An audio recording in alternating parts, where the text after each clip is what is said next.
os Estados Unidos estão de maus bofes em relação ao Brasil. O senhor Trump, ele está querendo nadar contra a maré. Ele gera instabilidades e essas instabilidades prejudicam o processo, que é irreversível, de globalização. Ele desafia o mundo. Os Estados Unidos ganham alguma coisa com isso? Não, não ganham.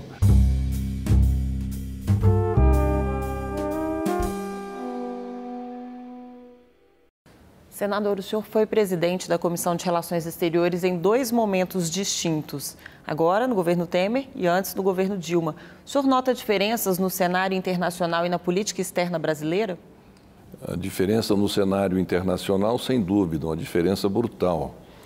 Porque nesse segundo mandato meu como presidente da Comissão de Relações Exteriores e Defesa Nacional, nós temos na presidência o senhor Trump, que vem causando instabilidades, né, no planeta em função da sua relação com os outros países, tanto no plano comercial quanto no plano também geopolítico. E, portanto, é uma situação completamente diferente no mundo. Agora, a política externa brasileira segue a sua rota, sempre na busca do consenso, sempre na busca de partilhar entendimentos que levem e conduzam à paz, sempre no exercício do seu soft power. A política do Itamaraty continua sendo uma política acertada. Agora, essa posição do Trump acaba reorientando as políticas dos países, porque o Brasil tinha uma posição assim de expandir, né? Embaixadas em todo o mundo, relações comerciais com outros países, por exemplo, dos BRICS, fortalecimento do Mercosul. Isso se alterou com a eleição do Trump? O que há é que o senhor Trump, ele está querendo nadar contra a maré, contra a correnteza. Hoje nós vivemos num mundo globalizado. O mundo globalizado é um mundo que orienta no sentido do multilateralismo, que orienta no sentido de uma abertura dos países em relação aos outros, mostrando-se uns aos outros parceiros confiáveis para estimular o comércio internacional e, com isso, beneficiar a população do globo terrestre. Com a posição dele, tudo isso fica muito instável, porque ele nada com a força contra a maré da globalização, com a força de uma economia como a americana, e que tem em seu domínio uma moeda veículo que é o dólar. Então, tudo se faz em relação ao dólar. Então, no momento em que ele toma essas posições, ele gera instabilidades e essas instabilidades prejudicam o processo, que é irreversível, de globalização. Uma das posições é a guerra comercial e a decisão de taxar o aço e o alumínio, inclusive o brasileiro, né? O senhor acha que essa questão precisa ser resolvida por meio de um acordo bilateral? Eu acho que é por meio de um acordo mais do que bilateral, porque não atinge somente o Brasil. Na questão do Brasil, no que tange ao alumínio, para nós não tem muita diferença o que ele está querendo, o que ele deseja estabelecer. Para a questão do aço, sim, porque é uma taxação de 30%. E aí nós temos que trabalhar para evitar que essa taxação seja aplicada. Mas numa concertação em que os outros países também atingidos por essas medidas tipicamente protecionistas que vão batendo de frente com o processo de globalização, que isso ocorra de uma forma coordenada e globalizada. No passado, isso seria questionado na Organização Mundial do Comércio, mas agora ele até desafiou a OMC, né? Ele desafia o mundo quando ele diz que toda guerra comercial é muito boa, porque a gente a vence, a gente se referindo aos Estados Unidos. Então, quer dizer, desafiando, chamando o mundo para uma guerra comercial, pode vir guerrear comigo, porque eu tenho certeza que nessa guerra comercial eu tenho condições de vencê-los. Mas vencer como? Ele jamais pode ser vitorioso sozinho no mundo globalizado. A China entrou nessa guerra comercial?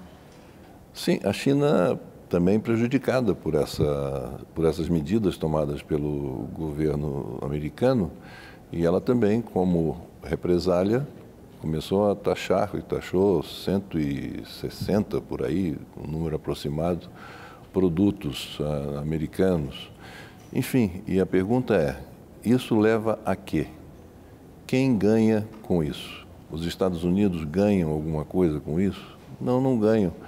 Um exemplo muito específico nessa questão do aço, por exemplo, o aço que nós exportamos para os Estados Unidos, eles, quando lá chegam, eles recebem um beneficiamento para atender às exigências do mercado americano na fabricação de produtos tais e quais. Então, essa indústria que nos Estados Unidos recebe o nosso aço para reciclá-los, eles empregam hoje 50 mil pessoas nos Estados Unidos.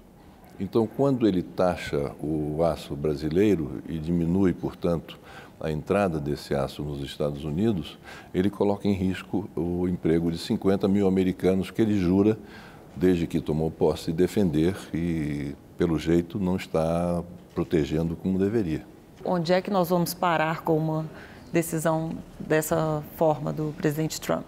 Eu tenho esperança que esse ímpeto, que essa voracidade do líder norte-americano tomando essas atitudes desencontradas, ela está muito voltada para as eleições americanas que se avizinham. Então, são medidas que falam muito diretamente para o público interno norte-americano. É uma expectativa de que, passadas as eleições, seja qual venha a ser o resultado, que ele deixe esse discurso, que é mais um discurso de campanha do que um discurso de estadista, e passe a exercer uma função como a de presidente dos Estados Unidos à altura das expectativas do mundo e acredito que de boa parcela da população do seu país.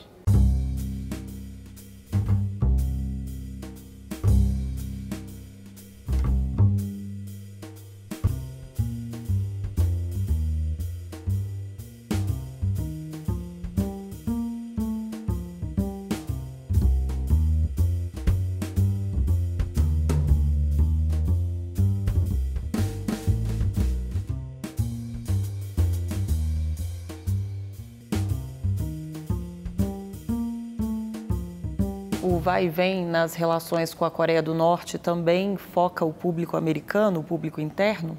Sem dúvida foca porque é uma demonstração de força e sem necessidade alguma.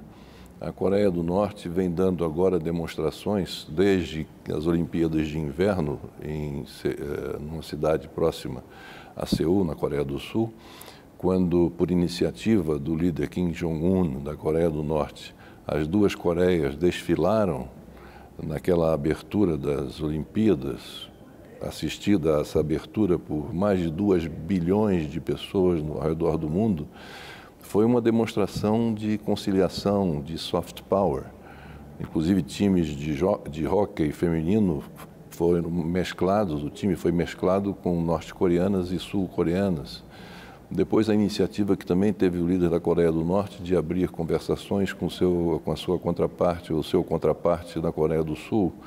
Depois, a mensagem que ele mandou ao presidente dos Estados Unidos, dizendo que estava aberto ao diálogo, a libertação de 3 prisioneiros americanos, a sua iniciativa de abrir um voo entre Pyongyang, capital da Coreia do Norte, a Seul, a capital da Coreia do Sul, o acordo que foi feito para se assinar um tratado de paz, da reunificação da pátria, da reconciliação das famílias, todas essas foram medidas que tomadas nos últimos 30 e poucos dias, o que demonstra claramente que a Coreia do Norte deseja se reconciliar na sua convivência com a comunidade internacional.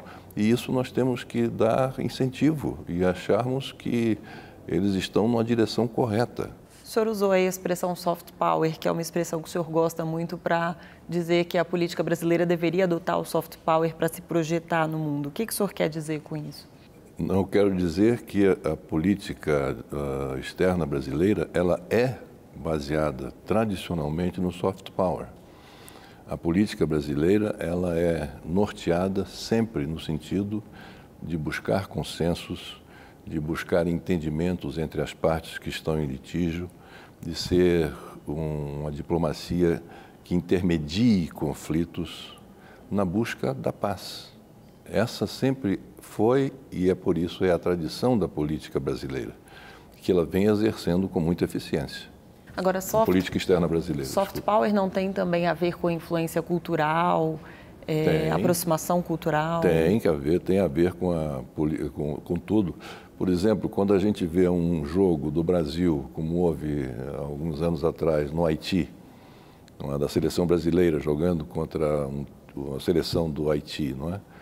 E essa é uma política típica de soft power dentro disso que você está dizendo, na questão cultural, esportiva.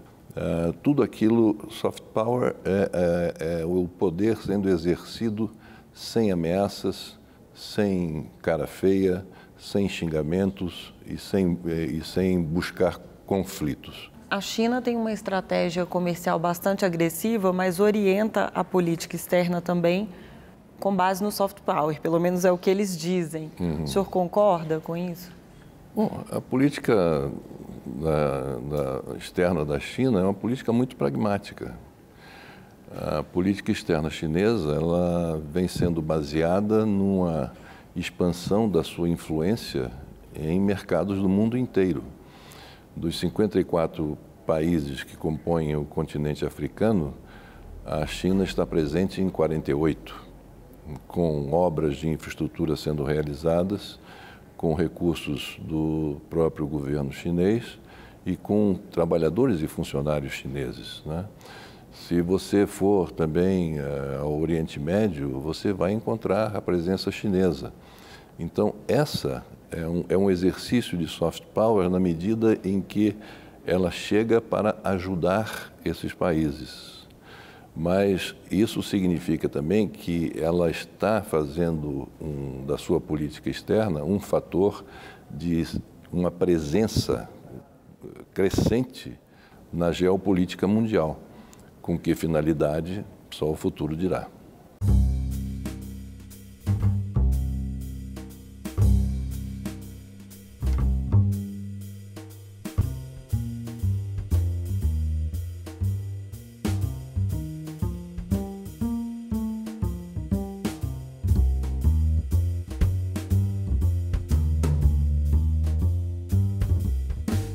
O modelo da China pode ser considerado um modelo de sucesso ou é um modelo privativo de direitos trabalhistas, ambientais e da privacidade?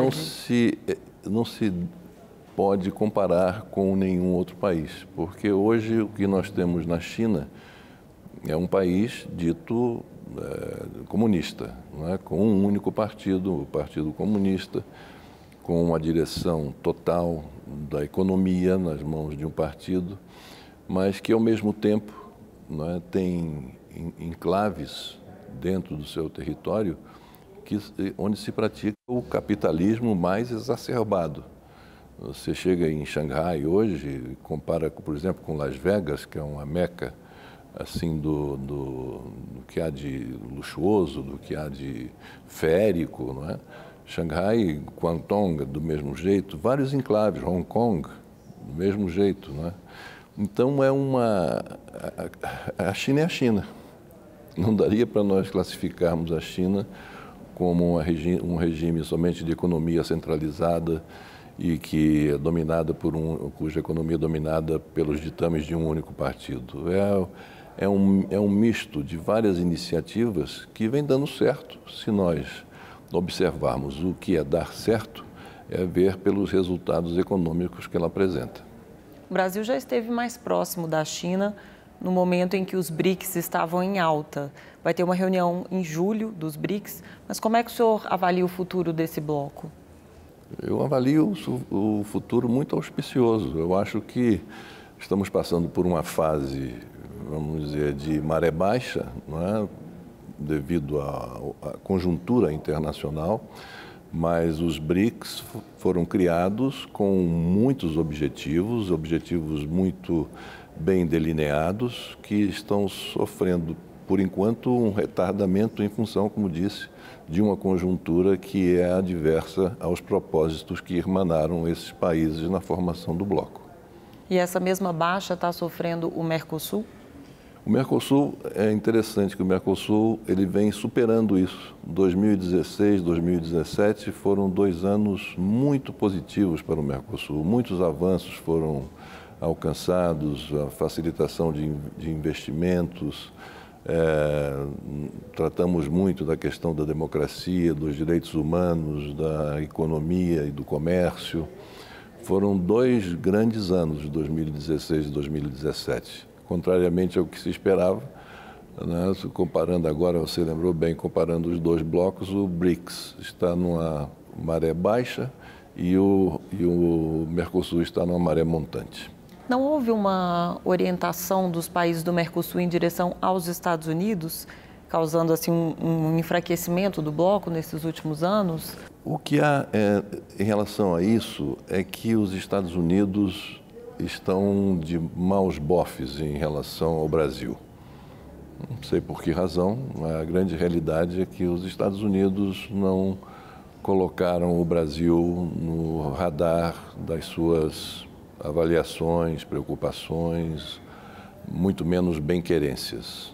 Definitivamente não. Estamos afastados, tudo em função da vontade dos Estados Unidos, não pela vontade do Brasil, pelo que eu vejo.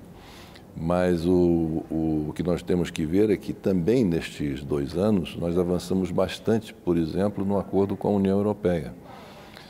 Depois de um longo e tenebroso inverno, nós finalmente estamos desaguando, espero eu que ainda nesse ano de 2018, para chegarmos desaguando para um acordo final Mercosul, União Europeia. E que vai indo Se não muito for bem. este ano, o acordo vai fazer aniversário, né? 20 anos, desde 99. Porque é tal coisa, são acordos muito difíceis de serem tecidos até uma conclusão final, porque o acordo tem 3 partes. A parte política está perfeita, não há nenhuma dúvida. A parte de cooperação está perfeita, não há nenhuma dúvida.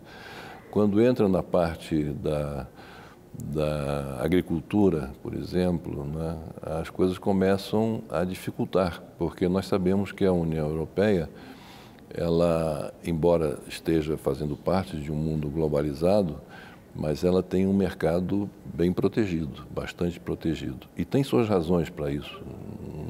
Né? Não nos cabe criticar esse protecionismo que a União Europeia tem, porque faz parte até da segurança alimentar deles e da estabilização social desses países.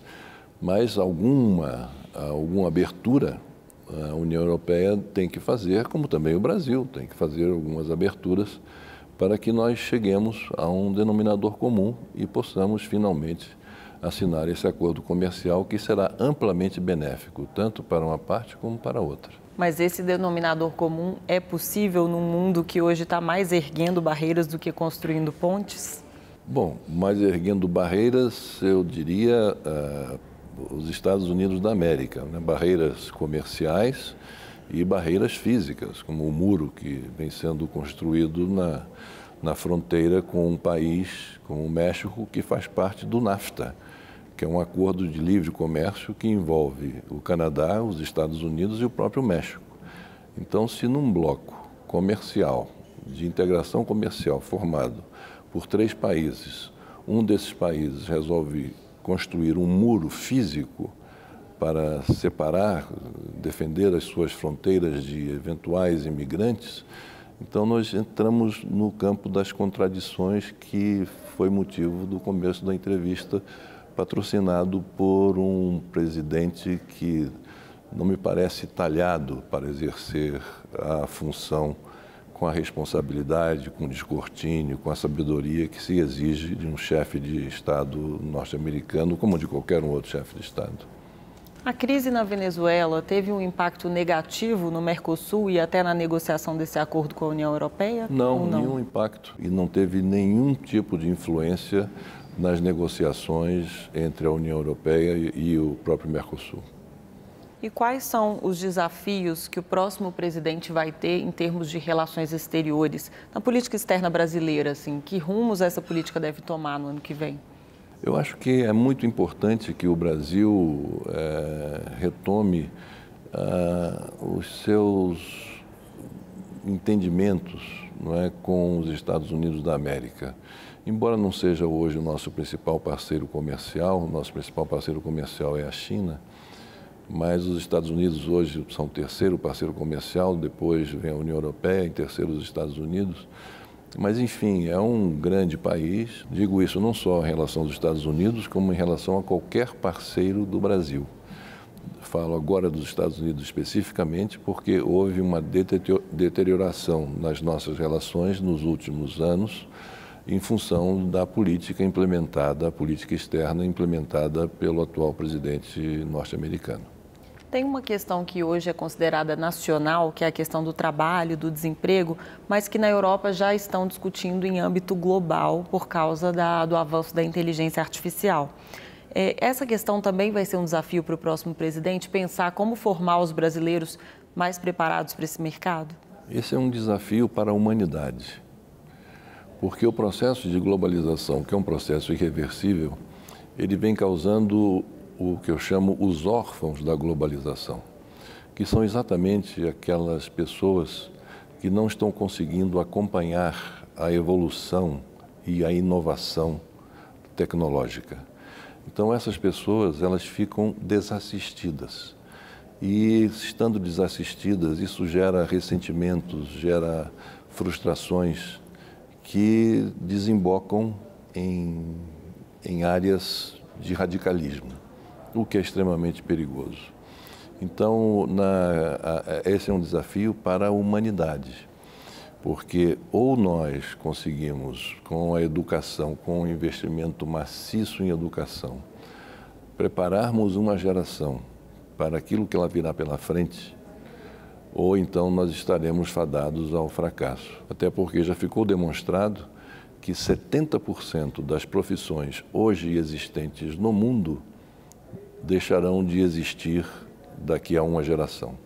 Tal a rapidez com que o processo vem evoluindo. A questão da inteligência artificial, a questão da inovação tecnológica, a questão da nanotecnologia, tudo isso exige um aprendizado muito rápido e um aprendizado que seja reciclado continuamente. Uma verdadeira revolução na educação, né? Para fazer com que esses fujam à orfandade do processo de globalização. Já que a gente está falando dos desafios do próximo presidente, o senhor confirma a candidatura, senador? Sim, confirmo a candidatura. Sou candidato a presidente da República nas eleições de 7 de outubro deste ano. E o que levou o senhor a querer voltar à corrida presidencial? Eu acredito que tenha sido, sobretudo, o meu desejo de completar aquilo que não me foi dado o direito de fazer. O governo que eu iniciei para cumprir com 5 anos de mandato, me foi tomado com 2 anos e meio de mandato. E no nosso governo, o Brasil, hoje posso dizer, sem falsa modéstia, o Brasil mudou radicalmente no momento em que eu assumi. O Brasil é um outro país. No momento em que eu assumi, não havia celular, não havia computadores de nível que pudesse ser operado de forma a atender às exigências do mercado. Não havia as reservas de mercado que eu criei aquele termo das carroças, né, para me referir à indústria automobilística que fabricava carros, né, de terceira categoria, quando o mundo inteiro já trabalhava com carros de última geração. Tudo isso, essa modificação que houve, a lei da defesa do consumidor, né, o Código de Defesa do Consumidor, a lei Rouanet, enfim, tantas outras coisas, a lei, o Estatuto dos Servidores Públicos, foram medidas tomadas e que, infelizmente, não puderam ser complementadas porque eu fui afastado na metade do meu mandato. Então, o desejo de voltar para demonstrar que é necessário nós fazermos uma nova abertura nesse país, que é necessário que nós façamos uma boa reforma política para que esse país caminhe sem essas crises recorrentes de governabilidade, enfim, e uma miríade de outras coisas, dentre elas a questão da educação, são motivações muito fortes que me levaram a me apresentar como pré-candidato à presidência da República nas próximas eleições. E o senhor já tem um nome para vice? Não, ainda não. Ainda não tenho nome para vice. Alianças? O processo eleitoral, ele só vai ser iniciado, no meu ponto de vista, depois do dia 15 de julho. Eu acho que a partir daí é que será dada a largada para a disputa presidencial. Senador, eu agradeço a presença no programa Salão Nobre e até a próxima. Eu agradeço, muito obrigado.